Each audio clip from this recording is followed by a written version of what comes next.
తీసుకెళ్ళాడు. రేపు ప్రభుత్వం రాగానే స్పెషల్ జీవో ఇచ్చి మీకు పట్టాలు ఇచ్చి ఆ భూముల్లో బోర్లు ఇచ్చి కరెంట్ ఇచ్చి సాగు చేసుకోవడానికి మీకు అన్ని విధాలుగా కూడా అనుమతులు ఇవ్వడం జరుగుతుందని చెప్పి కూడా మీకు తెలియజేస్తా ఉన్నాను. అదేవిధంగా నీళ్లు కూడా ఇబ్బంది వచ్చింది. ఈ ప్రభుత్వానికి ఏమీ పడదు. ప్రజలకు తాగడానికి నీళ్లు కూడా ఇవ్వలేని పరిస్థితుల్లో ఈ ప్రభుత్వం ఉంది. ఈ ఎమ్మెల్యేకైతే అక్రమం మైనింగ్లు డబ్బులు సంపాదించుకోవడం తప్పితే తాగడానికి నీళ్ళ వల్ల ఇంగిత జ్ఞానం కూడా ఈ కాసు మనిషికి లేదు ఈ ఎమ్మెల్యేకి.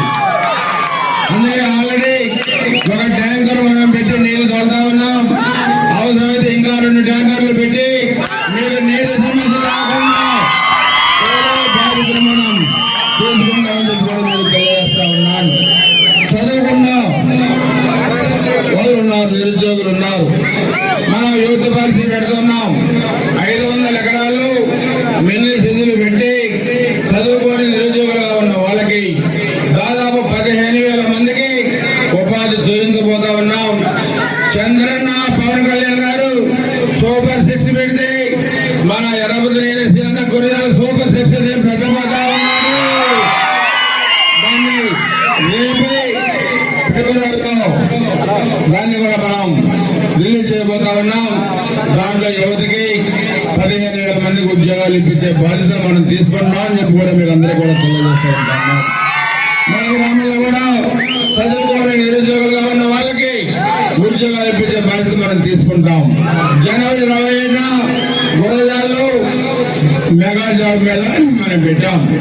53 పెద్ద పెద్ద కంపెనీలు వచ్చినాయి. దానిలో 300 మందికి ఉద్యోగాలు ఇప్పించాం. మనం అధికారంలో లేకపోతేనే ఆ కార్యక్రమాలు మనం చేస్తాం. రేపు మనం గెలిచి అధికారంలోకి వస్తున్నాం కాబట్టి ప్రతి సంవత్సరం కూడా జాబ్ మేళా పెట్టి ఉద్యోగులకి నిరుద్యోగులందరూ కూడా ఉద్యోగాలు ఇప్పించే బాధ్యత మనం తీసుకోబోతున్నాం. రేపు మీ అందరి సహకారంతో మంచి మెజారిటీతో గెలిచిన తర్వాత ఈ గురజాల నియోజకవర్గాన్ని అన్ని విధాలుగా అభివృద్ధి చేస్తాం. గతంలో మనమే చేశాం. మనం చేసిన అభివృద్ధి తప్పితే వీళ్ళు వచ్చిన తర్వాత అరాచకాలు చేశారు, అభివృద్ధి చేయలేదని చెప్పి మీకు తెలియజేస్తా ఉన్నాను. అందుకనేమో తెలుగుదేశం జనసేన ఉమ్మడి ప్రభుత్వం ఏర్పాటు కాబోతా ఉంది.